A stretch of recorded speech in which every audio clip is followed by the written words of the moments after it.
Misha, I think you can start your speech now. Okay. Thank you. I need to put on the speaker, right? Mm-hmm. All right, good. Good morning, good afternoon, good evening, wherever you are. And we want to warmly welcome you to the session, which is the challenges to data privacy and misuse. The session is organized by IAOS, the Krakow Group, Statistics Poland, African Digital Rights Network, and North Africa Internet Governance Forum. Just briefly, in the current situation, the societies are changing, the use of internet and IT is increasing, and that in many cases change how the national statistical offices work, how the other people involved in data production and usage work, and also how people who are working with statistics, their work is changing. In addition to statistical information, there's an issue of personal data protection and privacy, and it constitutes a real challenge. Particularly in Africa, or in some countries, the data are being either used or misused in the national security and public interest. So that legal exemptions are created, and so this is a serious issue. To tackle some of these problems, IAOS last year has created the Krakow Working Group, which aims to contribute to collective reflection on the challenges in our datafied societies, which pose to official statistics and beyond. So with that, I would like to go to our panel, and we can start our discussion. Firstly, we will hear a presentation which is done by the Krakow Working Group co-chairs, Martin Duron and Jan Robert Saucer. They both are well known in the national statistical arena. Martin is now the member of the French Statistical Authority. She is the former chief statistician of OECD, and now she's also co-chair of the Krakow Working Group. Jan Robert Saucer is a member of the IAOS Executive Committee. He's also a member of the Advisory Board on Ethics of ISI and a co-chair of Krakow Working Group. So Martin, the floor is yours. Thank you very much, Misha, and good morning, good afternoon, good evening to everyone listening to us or watching us on the screen. Thank you for allowing us to present, as Misha said, the terms of reference and what the Krakow Group is going to be doing in order to address some of or contribute to address and discuss some of the challenges posed by the datafied societies for official statistics. So I'm going to share a presentation. So I'm now sharing, I'm going to make a presentation and I'm going to share my screen. Just a second. Okay. Alright, I hope you all are seeing the screen, and I'm going to start the presentation. Okay, so as Misha said, last year in Krakow, and we're very thankful for Dominic to be present as well, because he was a great host in Krakow of the conference of the IAOS. The IAOS decided to create a group, the Krakow Working Group, and since then we've been working to define terms of reference and a work program that have been endorsed by the Executive Committee of the IAOS. I'm making this presentation on behalf of the two co-chairs, myself and Jan Robertsus, as Misha just mentioned. So, I don't have to repeat the elements of content that Misha just mentioned. There are now many producers and disseminators of statistics and data to the ones produced by official statistics. And you know what we see is that before the official statistics were almost had a monopoly and were the only providers of statistics and information to inform the public debate and policy making. But now that has been replaced by what we said, data logic. There are many more players in the field, and of course this is creating a lot of challenges, and in particular, as mentioned by Misha, issue of misuse, misinformation. We've heard many times about alternative facts, wrong actually information bubbles, but also a lot of ignorance about ethical behaviors, and in particular the ones that we will be discussing today, which are privacy, confidentiality of data, but also other principles and values that, of course, are the foundations of official statistics. Which leads, with all this, I mean that there is a growing public distrust in institutions that affects also the authority quality data and official statistics used to have. So, we believe that, the IAOS, in a sense, when it met in Krakow, thought that official statistics should play a role in this environment, and a very key role, actually. Of course, they need to continue to inform the public debate, but they're all policymaking, because good data are essential to make good policies, but they also need to address these challenges, such as misuse of statistics. And this is essential to enhancing trust in official statistics and other relevant statistics produced, but also their role as official statistics to foster ethics in the production and actual use throughout the value data chain of data and statistics. But it's clear that given the fact that there are many more actors now, they shouldn't act alone. They have to engage with all the relevant actors contributing to the data ecosystem. And the IAOS, by creating this group, in fact wishes to contribute to this debate using a multidisciplinary approach, meaning that we see increasingly that there is intersectionality. In a sense, you want to be able to look at issues from the Okay, Martin, sorry to interrupt you, Martin. Yes. Your presentation is still on the page 2. Right. Okay. Yeah. And now? Is it moving? No. Okay. I'm sorry. Okay, so I'll start again, okay? Mm-hmm.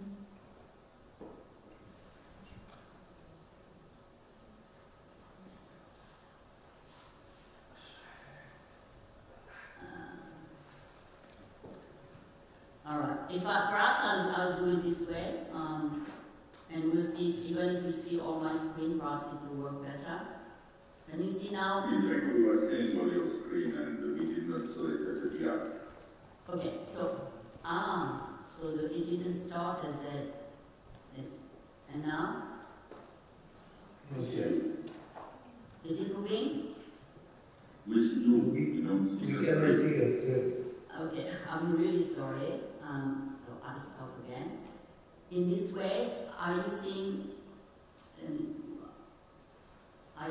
If I do this, are you seeing my screen? maybe I will try from my ear. No, I start again. Don't worry. I stopped the sharing. This is why I stopped sharing. So I'm going to start again sharing.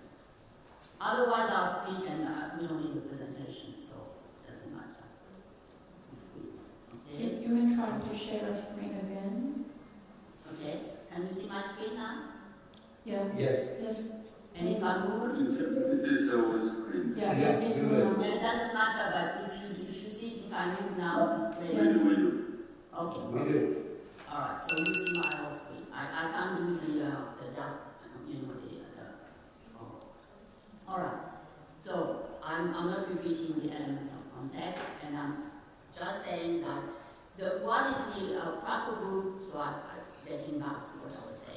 where I left it. So what the objective of the Krakow group is to, as I was saying, reflect on these issues.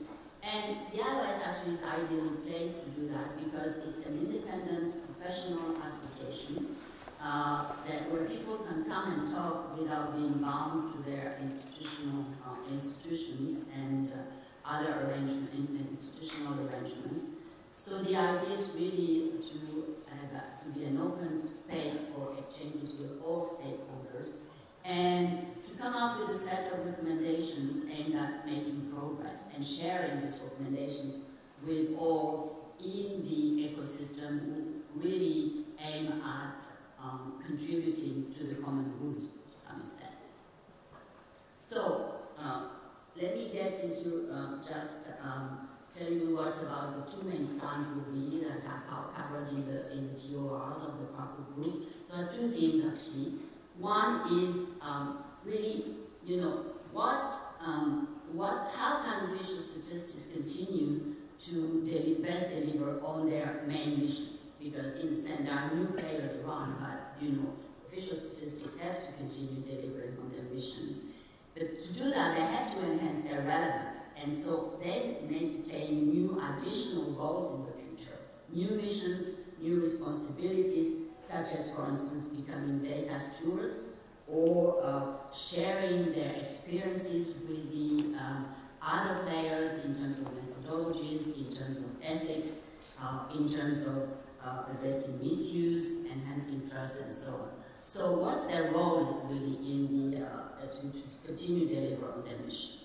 The second theme is about principles and strong professional principles and ethics. Do they need to be updated in this current environment?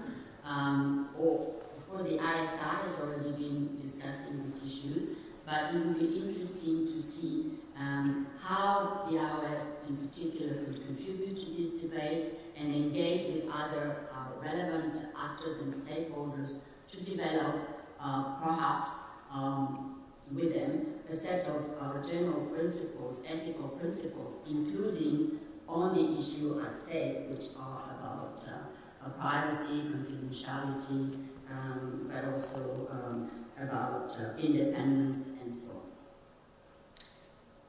So the main issues to be discussed under these trends are how can we, under theme 1, how can we foster interactions with other producers and also with other players, such as data scientists, so that we can look at the interaction between statistical and data science approaches, how to improve engagement with users, how to address misuse, as I just said, and under theme 2, how to engage in fruitful and open discussions on the values, ethics, and principles with all relevant actors. But it's not only to discuss, but also to promote and make sure that these principles are adhered to. For that, the Krakow group has set up a work program, and we are currently organizing 3 rounds of discussions, exchanges. The first one will actually take place on the 9th of May, and we will send out invitations very shortly. I hope many of you will be able to participate. The first will deal with interactions and collaborations with data producers from outside official statistics. The idea is really to look at issues of quality of private data that are used for official statistics and other strong statistical principles that could be also put in place. There are a myriad of projects actually of collaborations with, and we'll hear from the other speakers on the interactions with private owners of data. And official statistics have played different roles, like, as I said, data stewards, for instance, working very closely with private data owners to help them structure the data so that they actually meet some statistical principles, but others have just engaged in simple legal arrangements to get access, taking care themselves of the quality and other principles issues. So let's discuss, and on concrete cases, what would be some kind of best practice in this field. The second round will be, the second round of discussion will be on engagement with users. There are lots of interesting issues there, including the issue of literacy, statistical literacy, is the issue of misuse, and that requires looking into more details about the needs of users, information provided to users, dissemination issues, consultation with users, and so on. So again, we will be trying to engage and find out what are the practices and concrete case studies. And the third debate, exchange of information, will be on ethics. And there we will try to engage with other stakeholders and discuss values and principles in this new data ecosystem. So then we will put all this information on the site, on the website, and propose a set of recommendations that we will, in preliminary form, present at Ottawa during the World Statistical Council. So as you can see, we have a lot of work ahead of us, and we hope by doing that, the IAOS and the Krakow Group in particular will contribute by engaging with others to this discussion on how to abide to some principles, including those that are being discussed today. Again, our idea is that we should all work for the common good of providing strong data and good quality data for good policies and informing the public debate. So I will stop there and thank you for your attention and give back the floor to Misha. Thank you very much, Martin. Thank you so much. Jan Robert, would you like to add something to the presentation, or you will speak later? We decided with Martin that it's easier if she presents the full scope of our work and I react in the discussion. Thank you, Misha. Okay, thank you. So then, may I ask Kate Wilkinson, who is the senior editor at Full Facts, to give her views on the issues discussed by Martin and on the work what fact checkers are doing in this respect. Kate, the floor is yours. Thank you, Misha, and hello to everyone joining us today. I'm speaking to you from Johannesburg in South Africa. Thank you for the introduction, Misha. I'm the Senior Product Manager at Full Fact, which is the United Kingdom's leading fact-checking and campaigning organization. As you will all be aware, and you've probably heard raised many times at this conference over the past few days, disinformation is widely acknowledged as a threat to societies around the world. The 24-hour news cycle and the continued growth of social media platforms means that it's easier than ever to spread disinformation quickly and to a large audience. This can have serious consequences, from causing public panic to influencing the outcomes of elections, harming health outcomes, and fostering distrust in democracy. Fact-checking, the work that organizations like Full Fact and many others around the world do, is based on a simple idea, and it will resonate with all attendees of the World Data Forum. That idea is that accurate information matters. Every day across the world, people make decisions, decisions both big and small. They decide where to live, which medicine to take, and who to vote for. And to do this, they rely on publicly available information and often official statistics.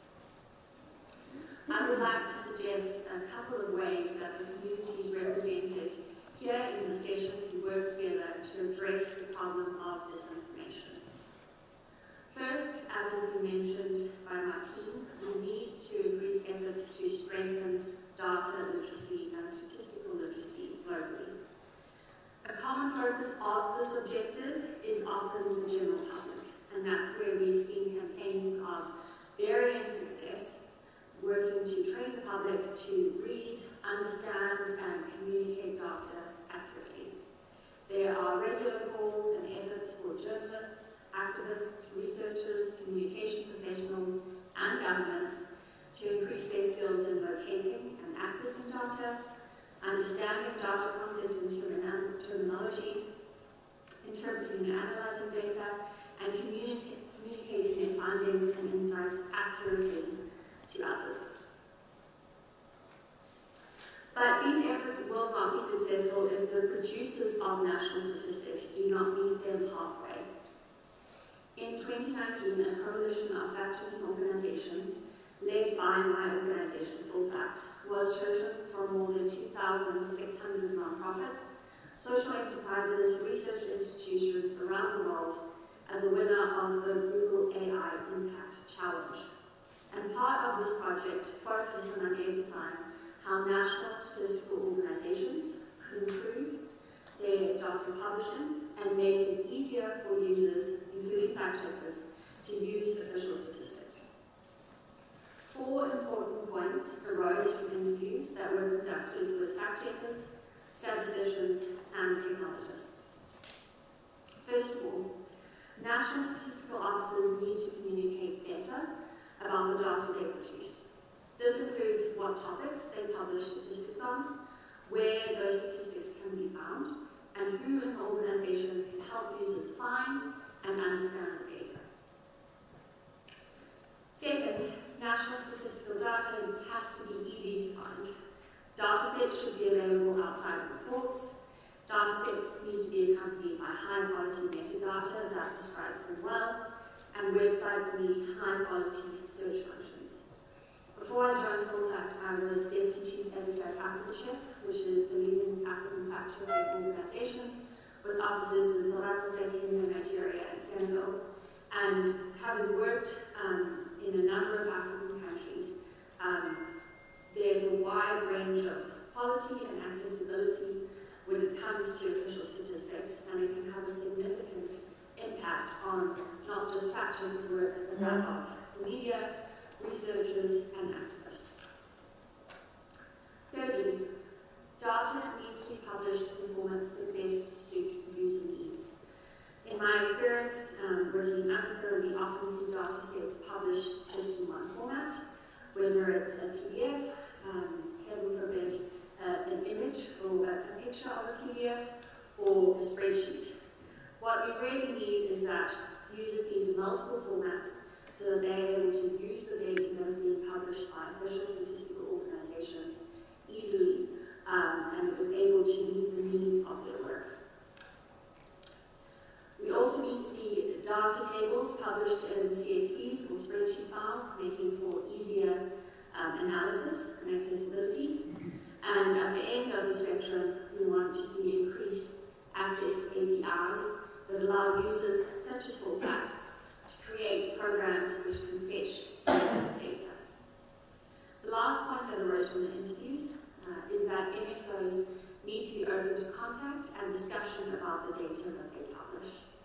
This includes what are the different communication points at the NSO and how they can be reached, clear contacts for certain data sets, or when there's an incident of misuse of statistics that fact-checkers want to alert NSOs to. And importantly, the limits of data need to be clearly and prominently displayed so that users are able to be informed of them early in the process of accessing the data. And this includes limits regarding the timeliness of the data, the depth, the quality, and the comparability. Data literacy and statistical literacy is a vital part of improving the use of national statistics, but it can only succeed when national statistical organizations clearly communicate about the data they publish, make it easy to find, provide multiple formats, and are open to engagement. This doesn't just make fact-checkers work easier, it makes all data consumers work easier. And importantly, it also increases trust in the institutions and the data they produce. Fact-checkers, national statistical organizations, and regulators are natural allies in the fight against false information and the misuse of official statistics. And that's because we share a number of common goals. Both communities work to promote accuracy and reliability. Fact-checkers focus on fact-checking specific claims or statements, while national statistical organizations provide official statistics that are based on rigorous data collection We both work to combat misinformation, fact checkers identifying correct, false, and misleading claims, while NSOs provide data that is often needed to counter false information. We both engage in educating the public. This can be on the fact checker side, campaigns that teach the public how to identify and avoid false information. And national statistical organizations can provide education on how to interpret and use their data effectively. And ultimately, both communities support evidence-based decision-making and upholding transparency when it comes to data reduction and dissemination. And out of these common shared goals are a number of opportunities for fact-checking communities and NSOs and regulators to enter into partnerships to advance these goals. We collaborate on fact checks, where with fact checkers around the world there are often close relationships and contacts with NSOs because we rely so heavily on their data. We disseminate reliable information, often highlighting and foregrounding important national data. We conduct education campaigns and we engage with the public. And here I'd just like to close with an example of how a partnership between the fact-checking organization and the National Statistical Regulator can show real promise and collaboration when it comes to combating the misuse of statistics. Organizations like FullFact have been investing in technology over the last decade to make spotting repeats of false information faster and more efficient, so that fact checkers but also other users know when something that is false is repeated again. And this is specifically useful when we know that there is a common occurrence of a misuse or misrepresentation of national statistics that we want to be informed about. In November 2021, the then Prime Minister of the United Kingdom, Boris Johnson, claimed that there were more people in work than there were before the COVID-19 pandemic began. We fact-checkers came and found it to be misleading, if not false. And that's because although payroll employment had rebounded to pre-pandemic levels, the total number of people in work which he referred to, including the self-employed, had not. So we wrote to his office, 10 Downing Street, to ask for a correction. And we also got in touch with the Office for Statistics Regulation in the United Kingdom, where we were able to highlight a number of instances where Prime Minister Johnson had repeated that claim subsequently, and where other high-profile senior politicians have also repeated the claim.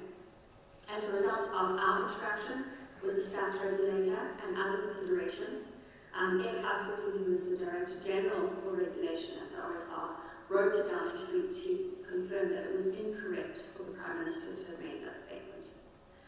If we fast forward now to March 2023, just last year, the tools that we have built have identified 27 repeats of that claim by a wide range of people, from politicians to the media, to influencers, and to social media accounts. And that has offered us and others the opportunity to engage on these inaccuracies, contact the users, request corrections, and really look to change the system in which this misuse of official statistics has allowed this falsehood to be spread without consequence. So today I hope that the communities represented can explore how fact checkers and statistics producers can work together to find misuse and misinformation, strengthen each other's work, and really leverage technology advancements in our efforts. Thank you so much.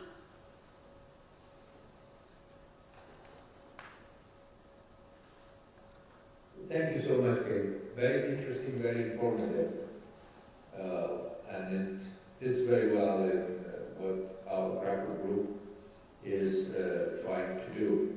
So let me now ask Dominique Roscoe, who is the president of the Polish Statistical Office, and also he is the incoming president of IAOS, just to give his remarks. Thank you very much, Misha. Yeah, I would like to have a few remarks. I'll split them in two parts. The first will be on data privacy and confidentiality, and the second part will be on misuse. And I'll try to cover the whole title of our session today. So in terms of data privacy and confidentiality, I think that these issues are undoubtedly fundamental to the long-term ability of statistical systems to fulfill their mission of informing the government, the economy, and the public with the data about the important processes happening in terms of economy, demography, or social issues. We need to provide insight to build the capacity to ensure sustainable democratic development of our countries. And that's something that I, of course, draw from the fundamental principles. But then, in order to do so, we need to have an access to information. And sometimes this information can cover also topics which are private. And that's where the issue of confidentiality comes. And seemingly those concepts are similar, and convergent. However, they, significantly differentiate the principles and methods of data processing and have a severe repercussions to the efficient functioning of our statistical systems. And my opinion about confidentiality is that it has always been the foundation of our ability to collect data, a kind of a currency that we use in exchange for accessing something that is really private. Privacy, in turn, is an issue that has become the first and the most important reason for recent regulations of data processing operations far beyond the scope of statistical systems. And there was a kind of collision between the two. We had this in the European Union that we had to fight for a long time to have a delegation and a general data protection regulation to be really able to link the individual data from different domains at the individual level. We managed to do so, and we did it because we argued that something that we give in exchange for some violation of the privacy is indeed this exquisite, I would call it, confidentiality and the promise that we'll use data only for the production of official aggregates that inform us as a society about the important issues that we need to know.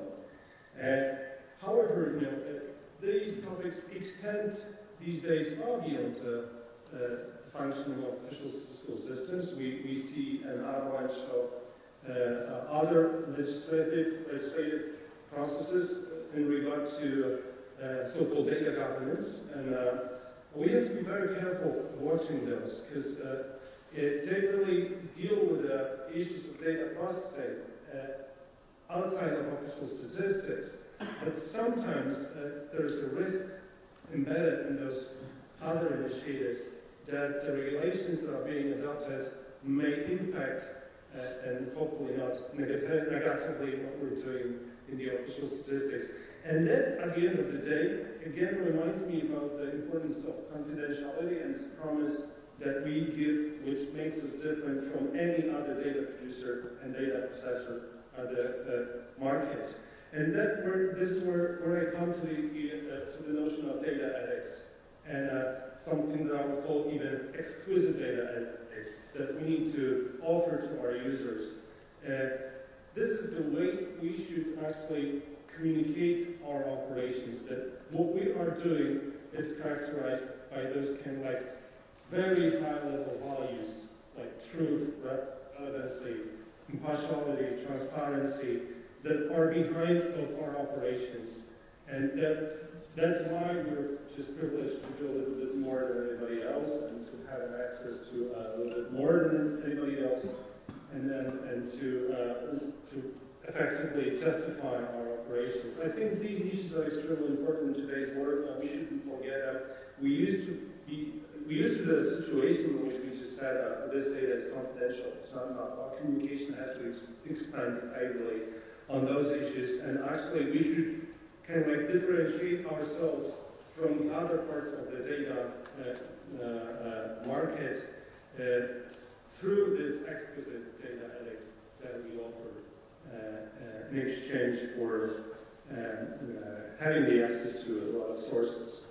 The second topic here is misuse, and of course it's already dealt with in our fundamental principles. The principle number 4 deals with the issue of misuse. misuse, I think that there's no question about it. We should actually prevent the misuse of data. And what we think really by misuse is a little bit bigger than just the misuse of the actual statistical data, which can of course happen.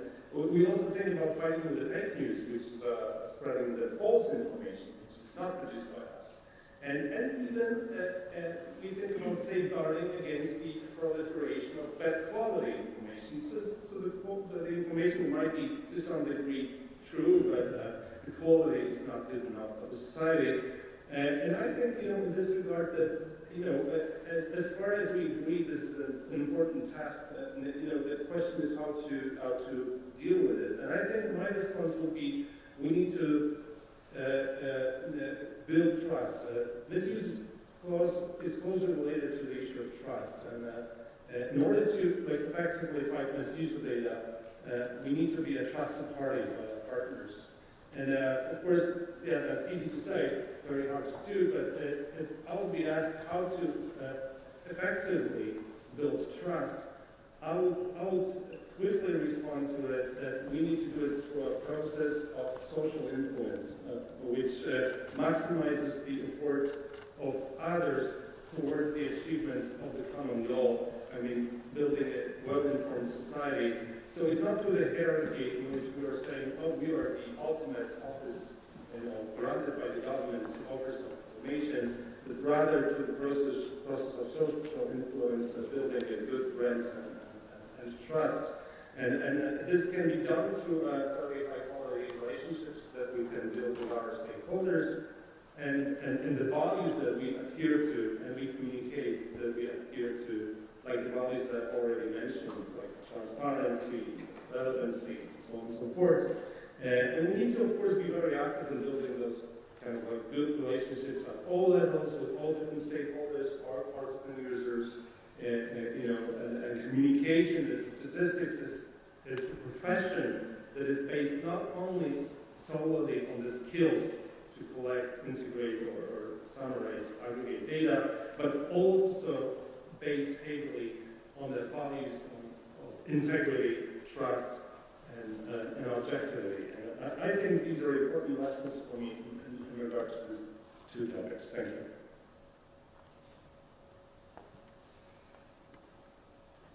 Thank you very much, Dominique. Now we are through all our presentations, so we shall open the floor. And I don't know if I'm doing this right, something, or I shouldn't do anything. I don't see any questions in the chat box. So can we allow people in the audience or who are remotely connected, could we allow them to ask questions? Is that technically possible?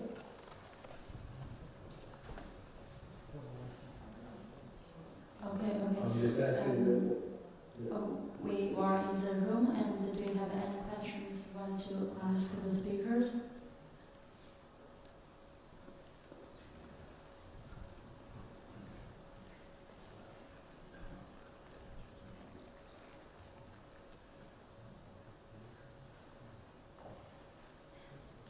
All right, maybe the questions will come. I just wanted to see if any of our speakers want to add something to what they just said. Jan Robert? Yes. Thank you, Misha. I was very interested with the exchange with Kate and with Dominique. Maybe I will say something after Dominique inputs. I think that we have to follow very closely the debate on data ethics that is taking place at UNEC in the present days, because there is a very interesting document that has been published which relates the confidentiality, the privacy and the usefulness of official statistics, and how it's dealt with in several countries nowadays, and we see a lot of pragmatic inventivity to make progress. In particular, the communication on the proportionality and necessity of official statistics in relation with the data we use. And I think it's another pillar that we have to look after, beyond confidentiality and privacy, to build the trust in official statistics. When we decide to enter the data inside official statistics, we have to be able to explain to the public at large, but also to our users, why we do it, and it relates to what Kate has said. We have really to communicate on the use for which within the data that we introduce in the system, it's wise and it's important to do it. So in fact, we have to build virtuous circles, and my impression is that all the brainstorming, discussion, experiences that are developing nowadays go in the right direction, and one of the important things maybe the Krakow Working Group will bring to it is really to make the exchange between the different community communicate one to the other in a faster way than what happens today. Thank you.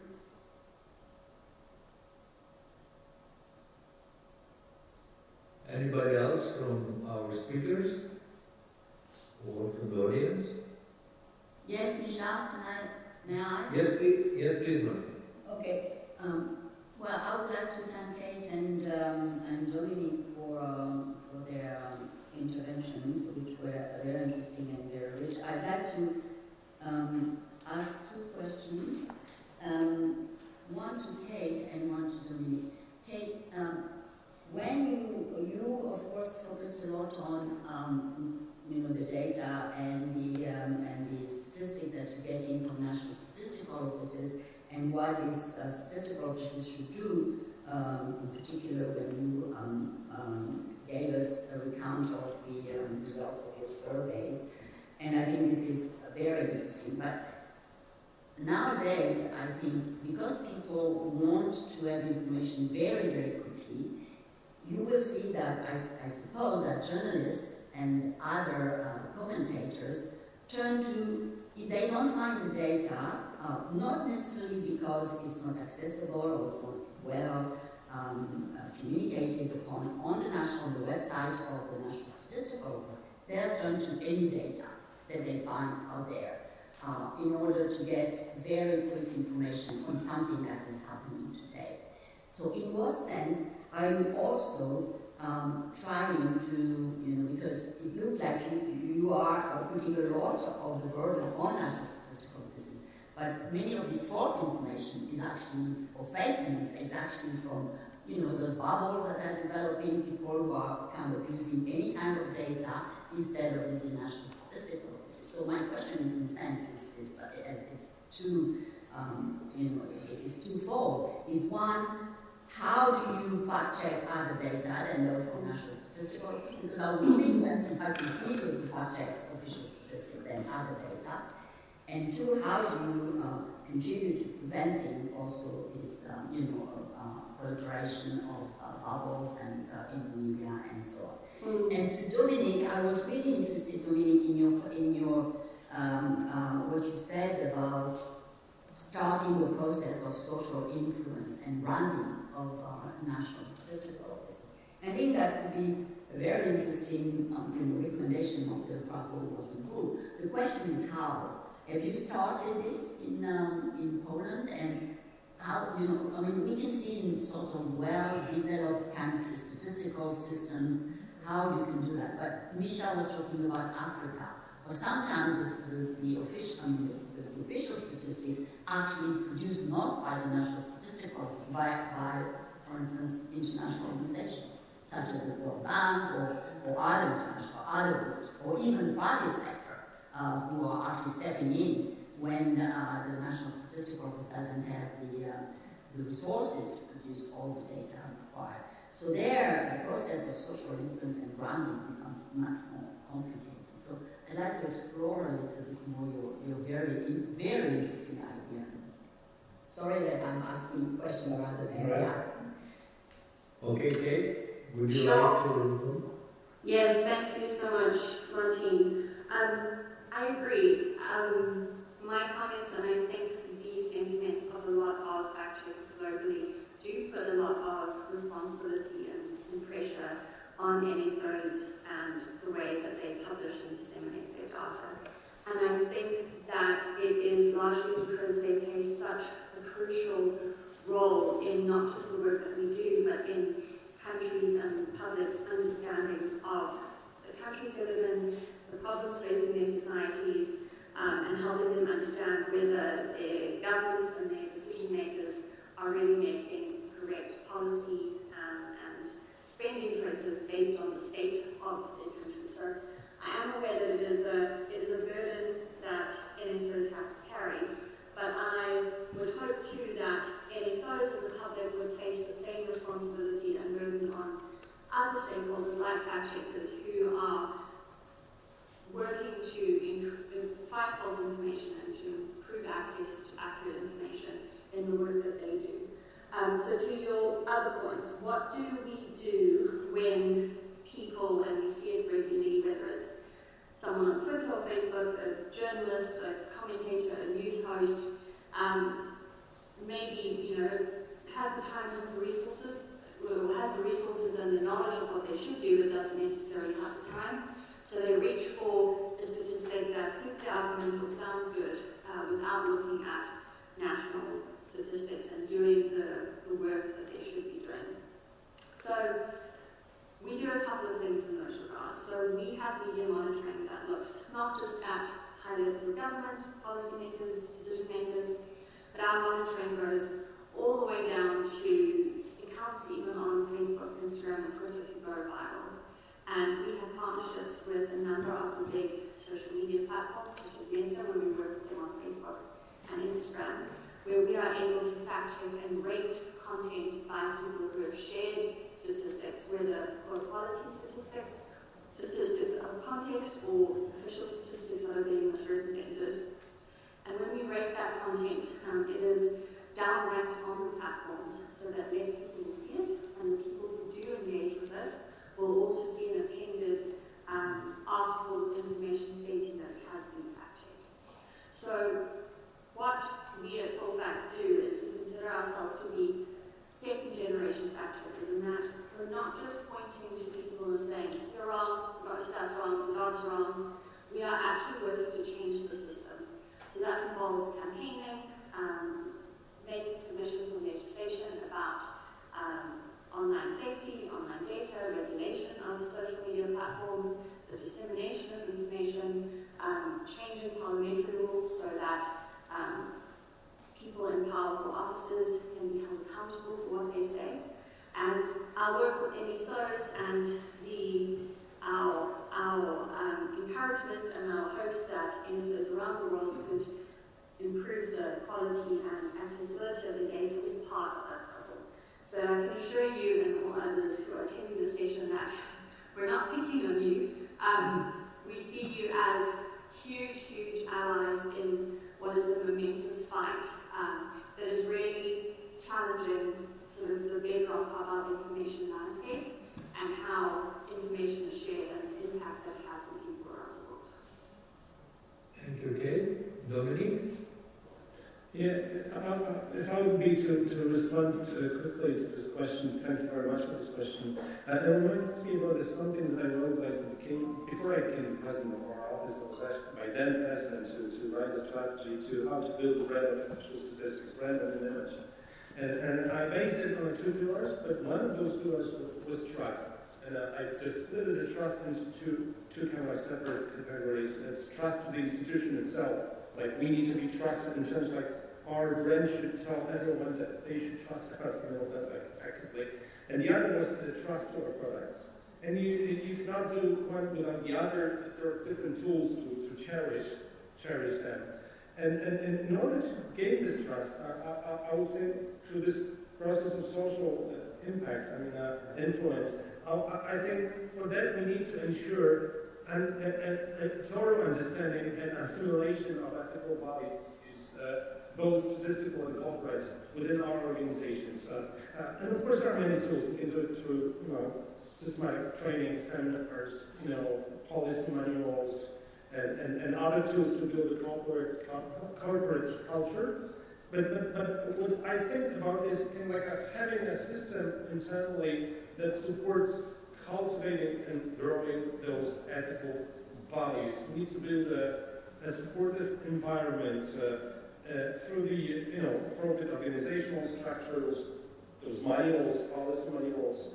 Also, we need to clarify the expectations to our staff. They need to know exactly that we are about those values and we really care about those values, and this is the cornerstone of our operations. Like everything else follows it. No matter how important the technologies, methodologies, we start with the values. It's very important to have this solid ground on which we build. But of course, that needs a lot of development activities like trainings and so forth. Thank you very much. I see one in the chat. There's a question from Somalia that they have informed that the National Bureau of Statistics is not getting information from the other agencies, government agencies,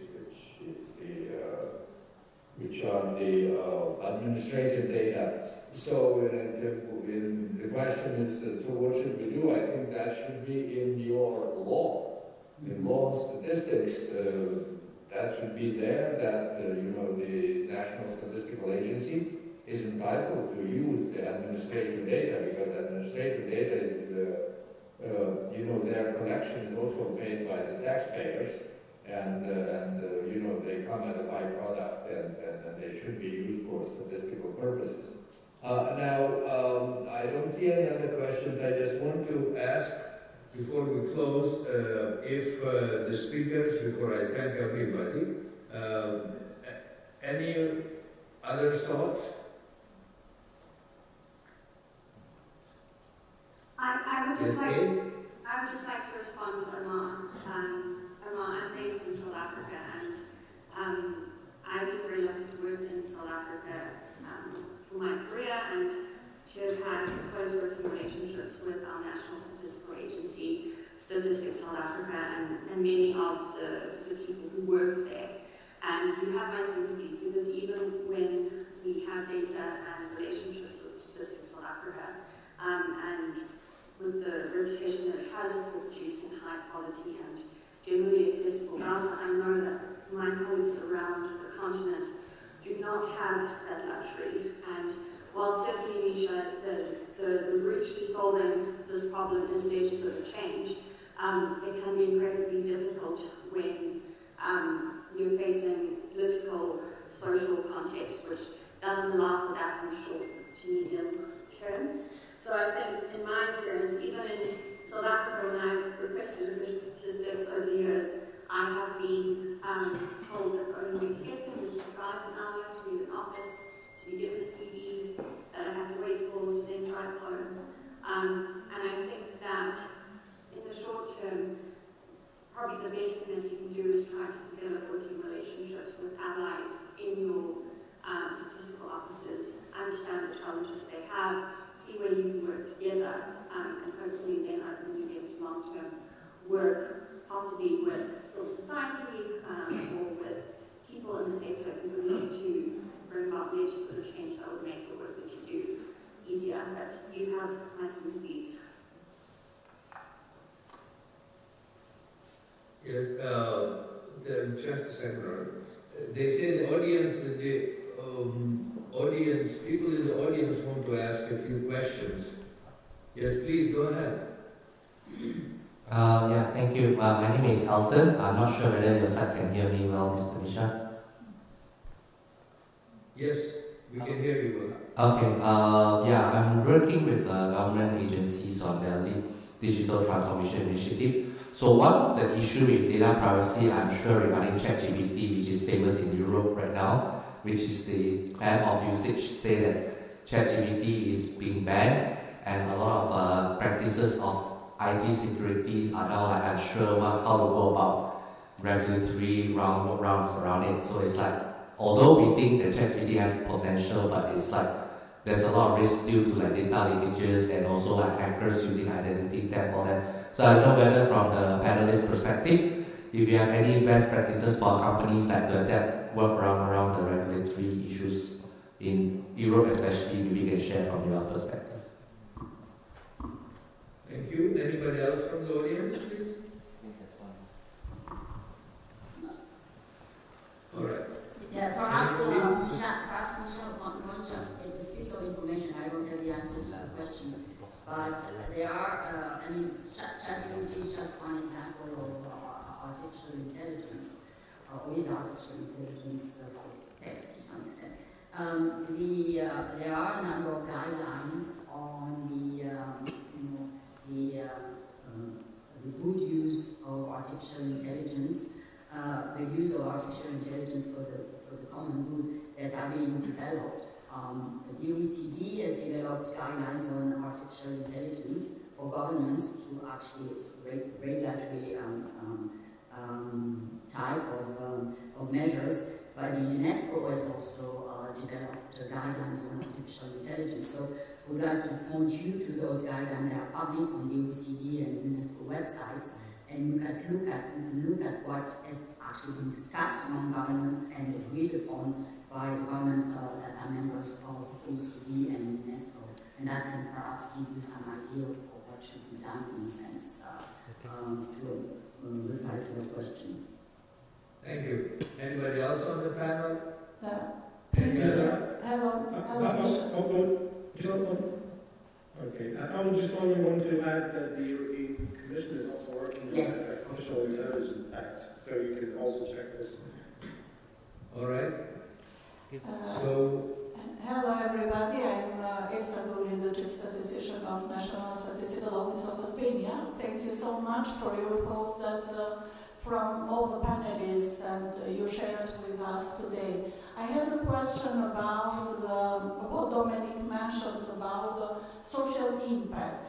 I wanted to ask about the involvement of the civil society as a partners in discussion of official statistics. How do you think, and if you have any experience about it, and how the IAOS and ISI could work together with the National Statistical Office to strengthen and to continue to work, to hear their voice as well, but to use them for the delivering the statistics to the society.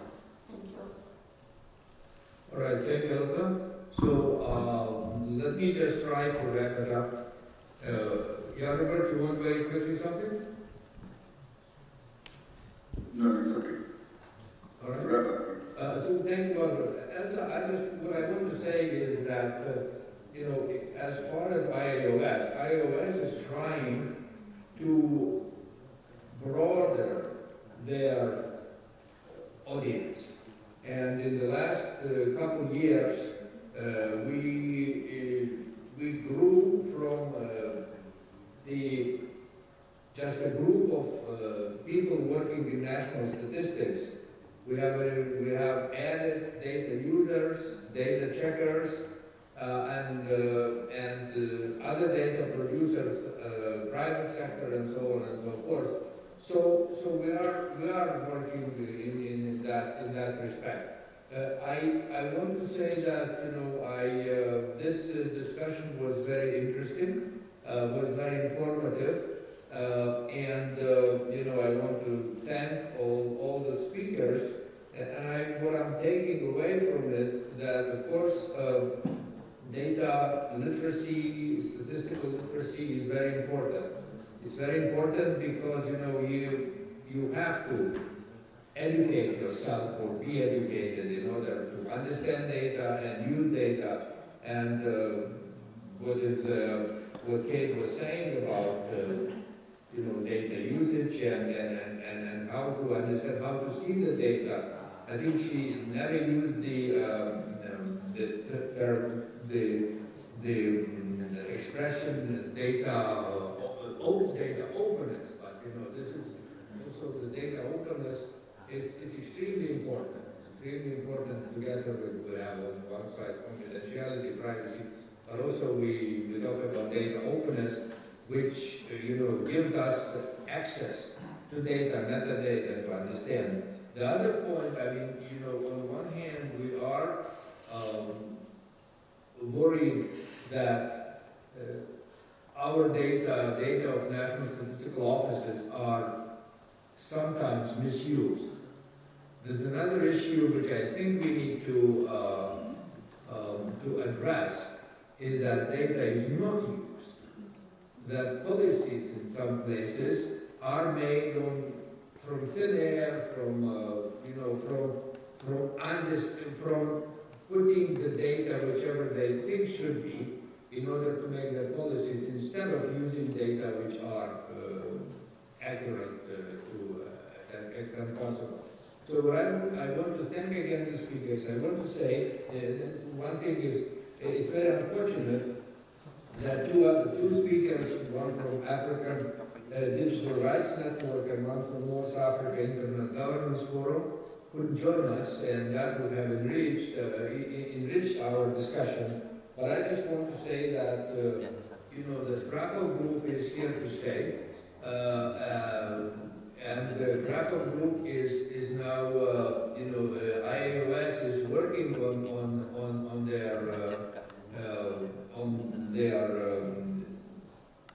all our principles and the general principles, and that the Krakow Group will be there, and we will discuss also the Krakow Group again in general meeting, IAOS general meeting in Ottawa.